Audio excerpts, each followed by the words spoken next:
রবীন্দ্রনাথ ঠাকুরের গল্পগুচ্ছ বই থেকে এখনকার গল্প, ছোট গল্প, একটা আষাঢ়ে গল্প। দূর সমুদ্রের মধ্যে একটা দ্বীপ, সেখানে কেবল তাসের সাহেব, তাদের বিবি টেক্কা এবং গোলামের বাস। দুরি তিরি হইতে নহলা দহলা পর্যন্ত আরো অনেক ঘর গৃহস্থ আছে, কিন্তু তাহারা উচ্চ জাতীয় নহে। টেক্কা সাহেব, গোলাম এই তিনটি প্রধান বর্ণ। নহলা দহলারা অন্তজ, তাহাদের সহিত এক পংক্তিতে বসিবার যোগ্য নহে। কিন্তু চমৎকার শৃঙ্খলা, কাহার কত মূল্য এবং মর্যাদা তাহা বহুকাল হইতে স্থির হইয়া গেছে। তাহার রেখামাত্র ইতস্তত হইবার জো নেই। সকলেই যথানির্দিষ্ট মতে আপন আপন কাজ করিয়া যায়। বংশাবলিক্রমে কেবল পূর্ববর্তী দিগের উপর দাগা বুলাইয়া চলা। সে যে কি কাজ তাহা বিদেশীদের পক্ষে বোঝা শক্ত। হঠাৎ খেলা বলিয়া ভ্রম হয়। কেবল নিয়মে চলাফেরা, নিয়মে যাওয়া আসা, নিয়মে ওঠা পড়া। অদৃশ্য হস্তে তাহাদিগকে চালনা করিতেছে এবং তাহারা চলিতেছে।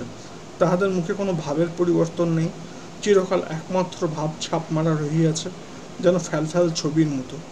মান্ধাতার আমল হইতে মাথার টুপি অবধি পায়ের জুতা পর্যন্ত অবিকল সমভাব রহিয়াছে।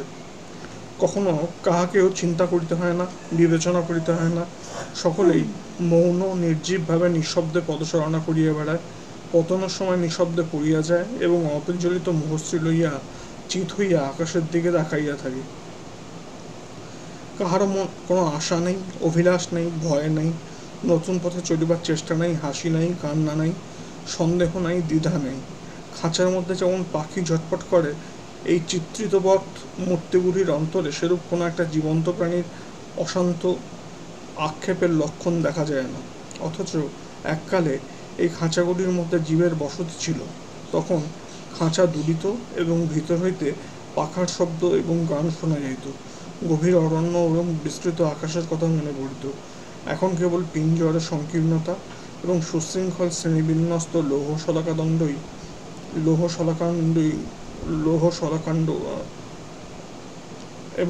সুশৃঙ্খল শ্রেণীবিন্যস্ত লৌহ শলাকাগুলাই অনুভব করা যায়। পাখি উড়িয়াছে কি মরিয়াছে কি জীবন্মৃত হইয়া আছে, তাহা কে বলিতে পারে। আশ্চর্য স্তব্ধতা এবং শান্তি, পরিপূর্ণ স্বস্তি এবং সন্তোষ। পথে ঘাটে গৃহে সকলেই সুসংহত, সুবিহিত। শব্দ নাই, দ্বন্দ্ব নাই, উৎসাহ নাই, আগ্রহ নেই, কেবল নিত্য নৈমিত্তিক ক্ষুদ্র কাজ এবং ক্ষুদ্র বিশ্রাম। সমুদ্র অবিশ্রাম একতান শব্দপূর্বক তটের উপরে সহস্র ফেনশুভ্র কোমল করতলের আঘাত করিয়া সমস্ত দ্বীপকে নিদ্রাবেশে আচ্ছন্ন করিয়া রাখিয়াছে। পক্ষীমাতার দুই প্রসারিত নীলপক্ষের মতো আকাশ দিগন্তের শান্তি রক্ষা করিতেছে। অতিদূর পরপারে গাঢ় নীল রেখার মতো বিদেশের আভাস দেখা যায়। সেখান হইতে রাগ দেশের দ্বন্দ্ব কোলাহল সমুদ্র পার হইয়া আসিতে পারে না। 2. সেই পরপারে, সেই বিদেশে এক দুয়ারানির ছেলে, এক রাজপুত্র বাস করে। সে তাহার নির্বাসিত মাতার সহিত সমুদ্র তীরে আপন মনে বাল্যকাল যাপন করিতে থাকে। সে একা বসিয়া বসিয়া মনে মনে এক অত্যন্ত বৃহৎ অভিলাষের যান বুনিতেছে। সেই যান দিক দিগন্তরে নিক্ষেপ করিয়া কল্পনার বিশ্বজগতের নবরম রহস্য রাশি সংগ্রহ করিয়া আপনার দ্বারের কাছে টানিয়া তুলিতেছে। তাহার অশান্ত চিত্ত সমুদ্রের তীরে আকাশের সীমায় ওই দিগন্তরোধী নীল গিরিমালার পরপারে সর্বদা সঞ্চরণ করিয়া ফিরিতেছে। খুঁজিতে চায় কোথায় পক্ষীরাজ গোড়া, সাপের মাথায় মানিক, পারিজাত পুষ্প, সোনার কাঠি, রূপর কাঠি পাওয়া যায়। কোথায় সাত সমুদ্র 13 নদীর পাড়ে দুর্গম দৈত্য ভবনে স্বপ্নসম্ভবা অলোক সুন্দরী রাজকুমারী ঘুমাইয়া রহিয়াছেন। রাজপুত্র পাঠশালে পড়িতে যায়। সেখানে পাঠান্তে সদাগরের পুত্রের কাছে দেশ বিদেশের কথা এবং কোটালের পুত্রের কাছে তাল বেতালের কাহিনী শোনে। ঝুপঝুপ করিয়া বৃষ্টি পড়ে, মেঘে অন্ধকার হইয়া থাকে। গৃহদ্বারে মায়ের কাছে বসিয়া সমুদ্রের দিকে চাহিয়া রাজপুত্র বলে, মা, একটু দূর দেশের গল্প বলো। মা অনেকক্ষণ ধরিয়া তাহার বাল্যশ্রুত এক অপূর্ব দেশের অপূর্ব গল্প বলিতেন। বৃষ্টির ঝরঝর শব্দের মধ্যে সেই গল্প শুনিয়া রাজপুত্রের হৃদয় উদাস হইয়া উঠে যাইত। একদিন সদাগরের পুত্র আসিয়া রাজপুত্রকে কহিল, সেনাথ, পড়াশোনা তো সঙ্গ করিয়াছি, এখন একবার দেশ ভ্রমণে বাহির হইব, তাই বিদায় লইতে আসিলাম। রাজার পুত্র কহিল, আমিও তোমার সঙ্গে যাইব। কোঠালের পুত্র কহিল, আমাকে কি একা ফেলিয়া যাইবে? আমিও তোমাদের সঙ্গী। রাজপুত্র দক্ষিণে মাকে গিয়া বলিল, মা, আমি ভ্রমণে বাহির হইতেছি, এবার তোমার দুঃখ মোচনের উপায় করিয়া আসিব। তিন বন্ধুতে বাহির হইয়া পড়িল। ৩ সমুদ্রে সদাগরের দ্বাদশ তরী প্রস্তুত ছিল। তিন বন্ধু চড়িয়া বসিল। দক্ষিণের বাতাসে পাল ভরিয়া উঠিল। নৌকাগুলো রাজপুত্রের হৃদয় বাসনার মতো ছুটিয়া চলিল। শঙ্খদ্বীপে গিয়া এক নৌকা শঙ্খ, চন্দনদ্বীপে গিয়া এক নৌকা চন্দন, প্রবাল দ্বীপে গিয়া এক নৌকা প্রবাল বোঝাই হইল। তাহার আর ৪ বৎসরে গজদন্ত মৃগনাভি লবঙ্গ জায়ফলে যখন আর ৪টি নৌকা পূর্ণ হইল, তখন সহসা একটা বিপর্যয় ঝড় আসিল। সবকটা নৌকা ডুবিল। কেবল একটি নৌকা তিন বন্ধুক একটি দ্বীপে আছড়াইয়া ফেলিয়া খান খান হইয়া গেল। এই দ্বীপে তাসের টেক্কা, তাসের সাহেব, তাসের বিবি, তাসের গোলাম যথানিয়মে বাস করে, এবং দহরা নহরাগুলাও তাহাদের পদানুবর্তী হইয়া যথানিয়মে কাল কাটায়। ৪ তাসের রাজ্যে এতদিন কোনো উপদ্রব ছিল না। এই প্রথম গোলযোগের সূত্রপাত হইল। এতদিন পরে প্রথম এই একটা তর্ক উঠিল। এই যে ৩টে লোক হঠাৎ একদিন সন্ধ্যাবেলায় সমুদ্র হইতে উঠিয়া আসিল, ইহাদিগকে কোন শ্রেণীতে ফেলা যাইবে? প্রথমত, ইহারা কোন জাতি? টেক্কা, সাহেব, গোলাম না নহলা দহলা? দ্বিতীয়ত, ইহারা কোন গোত্র? ইস্কাবন, চিরেতন, হরতন অথবা রুহিতন? এই সমস্ত স্থির না হইলে ইহাদের সহিত কোনরূপ ব্যবহার করাই কঠিন। ইহারা কাহার অন্ন খাইবে, কাহার সহিত বাস করিবে, ইহাদের মধ্যে অধিকার ভেদে কেই বা বায়ুকোণে, কেই বা নৈঋত কোণে, কেই বা ঈশান কোণে মাথা রাখিয়া এবং কেই বা দণ্ডায়মান হইয়া নিদ্রা দিবে, তাহার কিছুই স্থির হয় না। এই রাজ্যে এত বড় বিষম দুশ্চিন্তার কারণ ইতিপূর্বে আর কখনো ঘটে নাই। কিন্তু ক্ষুধাকাতর বিদেশী বন্ধু তিনটির এ সকল গুরুতর বিষয়ে তিলমাত্র চিন্তা নেই। তাহারা কোনো গতিকে আহার পাইলে বাঁচে। যখন দেখিল তাহাদের আহার দিতে সকলে ইতস্তত করিতে লাগিল এবং বিধান খুঁজিবার জন্য টেক্কারা বিরাট সভা আহ্বান করিল, তখন তাহারা যে যেখানে যে খাদ্য পাইল খাইতে আরম্ভ করিয়া দিল। এই ব্যবহারে দুরি তিরি পর্যন্ত অবাক। তিরি কহিল, ভাই দুরি, ইহাদের বাজ বিচার কিছুই নাই। দুরি কহিল, ভাই তিরি, বেশ দেখিতেছি ইহারা আমাদের অপেক্ষাও নিজ জাতির। আহারাদি করিয়া ঠান্ডা হইয়া তিন বন্ধু দেখিল, এখানকার মানুষগুলার কিছু নতুন রকমের, যেন জগতে ইহাদের কোনো মূল নাই, যেন ইহাদের টিকি ধরিয়া কে উৎপাটন করিয়া লইয়াছে। ইহার এক প্রকার হতবুদ্ধিভাবে সংসারের স্পর্শ পরিত্যাগ করিয়া দুলিয়া দুলিয়া বেড়াইতেছে। যাহা কিছু করিতেছে তাহা যেন আরেকজনকে করাইতেছে, ঠিক যেন পুতলাবাজির দোদুল্যমান পুতুলগুলির মতো। তাই কাহারোর মুখে ভাবনা নেই, সকলেই নিরতিশয় গম্ভীর চালে যথানিয়মে চলাফেরা করিতেছে, অথচ সব শুদ্ধ ভারী অদ্ভুত দেখাইতেছে। চারিদিকে এই জীবন্ত নির্জীবতার পরম গম্ভীর রকম সকম দেখিয়া রাজপুত্র আকাশে মুখ তুলিয়া হা হা করিয়া হাসিয়া উঠিল। এই আন্তরিক কৌতুকের উচ্চ হাস্যধ্বনি তাসরাজ্যের কলরবহীন রাজপথে ভারী বিচিত্র শোনাইল।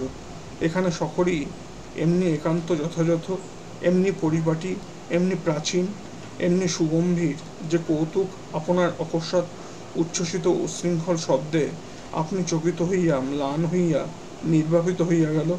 চারিদিকের লোকপ্রবাহ পূর্বাপেক্ষা দ্বিগুণ স্তব্ধ গম্ভীর অনুভূত হইল। কোটালের পুত্র এবং সদাগরের পুত্র ব্যাকুল হইয়া রাজপুত্রকে কহিল, ভাই সাঁত, এই নিরানন্দ ভূমিতে আর একদণ্ড নয়, এখানে আর ২-৩ দিন থাকিলে মাঝে মাঝে আপনাকে স্পর্শ করিয়া দেখিতে হইবে জীবিত আছি কি না। রাজপুত্র কহিল, না ভাই, আমার কৌতূহল হইতেছে, ইহারা মানুষের মতো দেখিতে, ইহাদের মধ্যে এক ফোঁটা জীবন্ত বস্তু আছে, পদার্থ আছে কি না, একবার নাড়া দিয়া দেখিতে হইবে।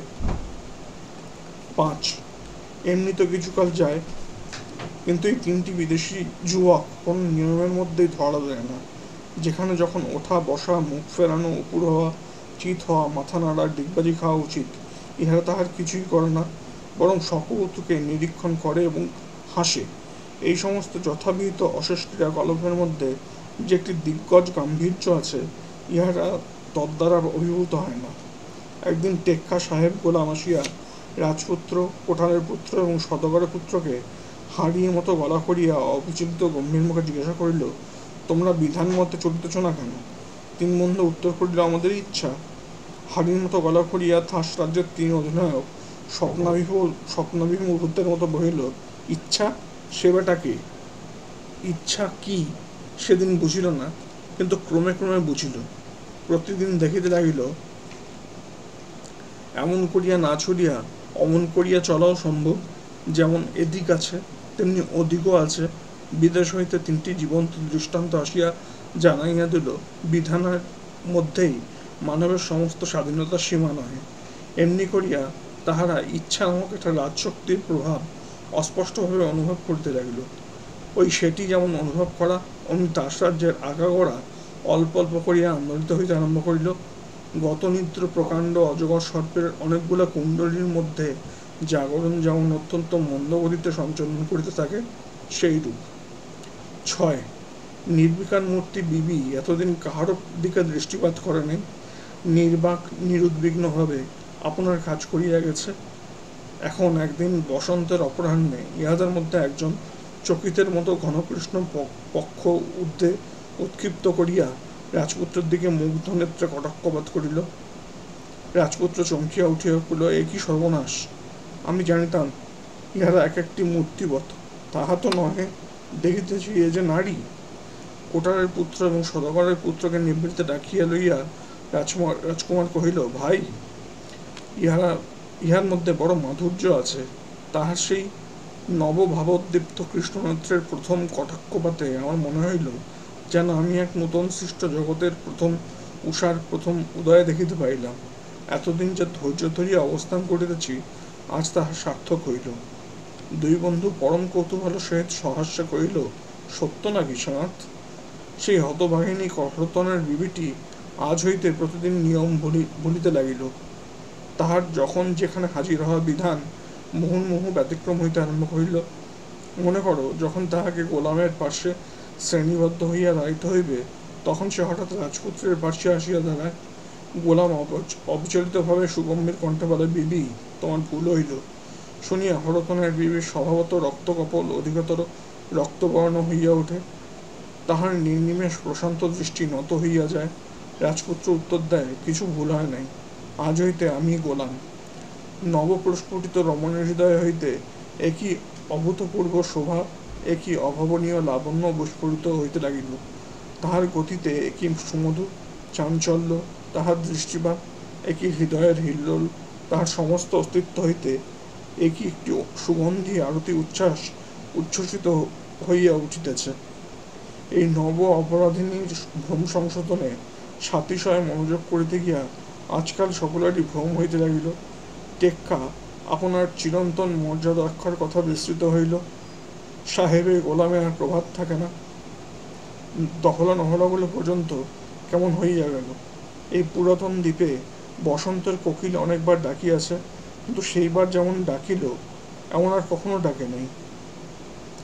সমুদ্র চিরদিন একতান কল্পধ্বনিতে গান করিয়া আসিতেছে, কিন্তু এতদিন যে সনাতন বিধানের অলঙ্ঘ মহিমা একসুরে ঘোষণা করিয়া আসিয়াছে, আজ সহসা দক্ষিণ বায়ু চঞ্চল বিশ্বব্যাপী দুরন্ত যৌবন তরঙ্গ রাশির মতো আলোতে ছায়াতে ভঙ্গিতে ভাষাতে আপনার অগাধ আকুলতা ব্যক্ত করিতে চেষ্টা করিতে লাগিল। 7. এই কি সেই টেক্কা, সেই সাহেব, সেই গোলাম? কোথায় গেল সেই পরিতুষ্ট পরিপুষ্ট সুগল মুখচ্ছবি? কেহ বা আকাশের দিকে চায়, কেহ বা সমুদ্রের ধারে বসিয়া থাকে। কাহারও বা রাত্রে নিদ্রা হয় না, কাহারও বা আহারে মন নেই। মুখে কাহারও ঈর্ষা, কাহারও অনুরাগ, কাহারও ব্যাকুলতা, কাহারও সংশয়। কোথাও হাসি, কোথাও রোদন, কোথাও সঙ্গীত। সকলেই নিজের নিজের প্রতি এবং অন্যের প্রতি দৃষ্টি পড়িয়াছে। সকলেই আপনার সহিত অন্যের তুলনা করিতেছে। টেক্কা ভাবিতেছে, সাহেব ছোকরাটিকে দেখিতে নিহাত মন্দ নাই হোক, কিন্তু উহার স্ত্রী নাই। আমার চালচলনের মধ্যে আমার একটা মাহাত্ম্য আছে, যে কোনো কোনো ব্যক্তিবিশেষের দৃষ্টি আমার দিকে আকৃষ্ট না হইয়া থাকিতে পারে না। সাহেব ভাবিতেছে, টেক্কা সর্বদা ভারী টকটক করিয়া ঘাড় বাঁকাইয়া বেড়াইতেছে। মনে করিতেছে, উহাকে দেখিয়া বেবিগুলা বুক ফাটিয়া মারা গেল বলিয়া ঈষৎ বক্র হাসিয়া দর্পণে মুখ দেখিতেছে।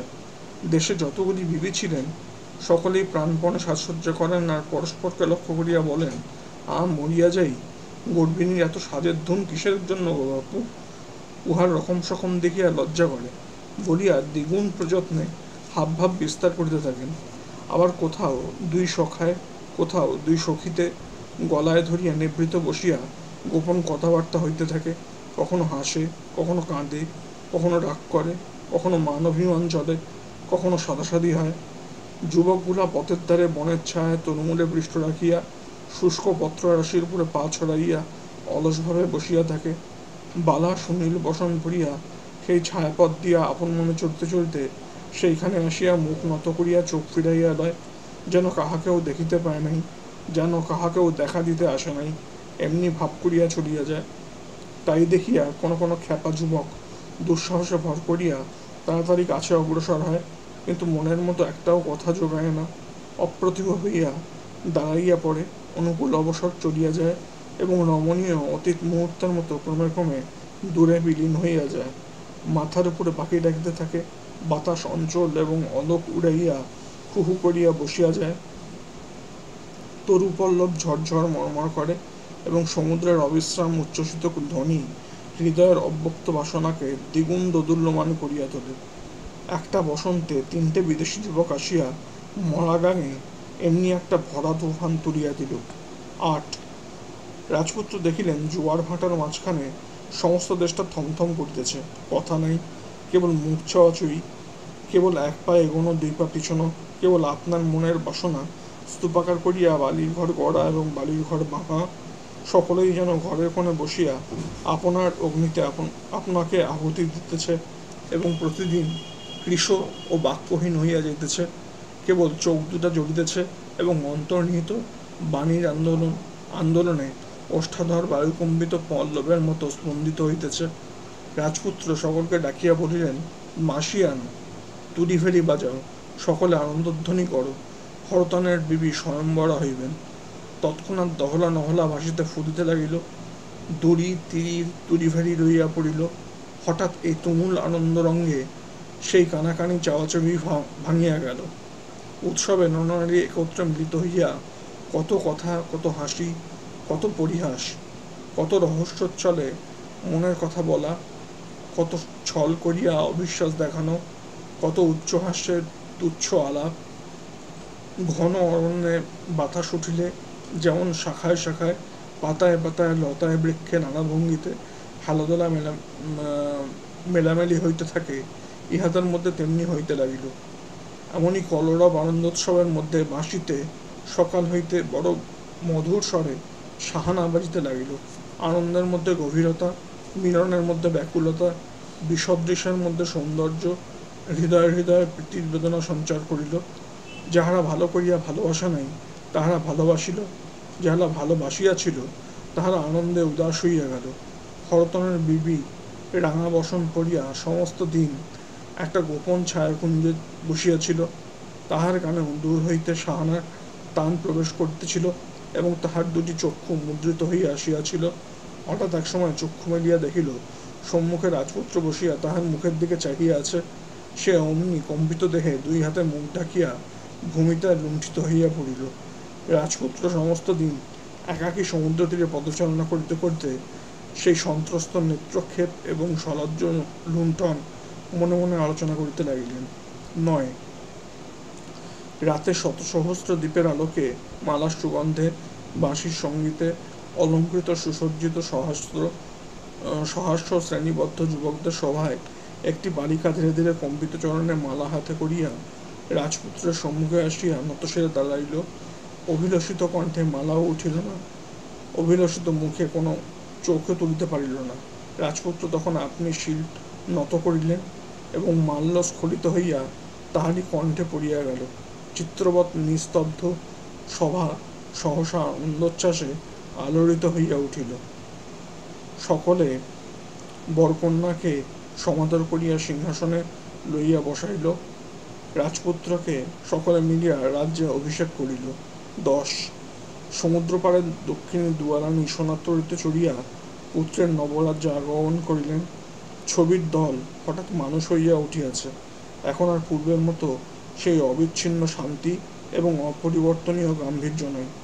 সংসার প্রবাহ আপনার সুখ দুঃখ রাজদেশ বিপদ সম্পদ লইয়া এই নবীন রাজার নবরাজ্যকে পরিপূর্ণ করিয়া তুলিল। এখন কেহ ভালো কেহ মন্দ, কাহারো আনন্দ কাহারো বিষাদ। এখন সকলে মানুষ, এখন সকলে অলঙ্ঘ বিধান মতে নিরীহ না হইয়া নিজের ইচ্ছা মতে সাধু এবং অসাধু। এই গল্পের এখানেই নীতি।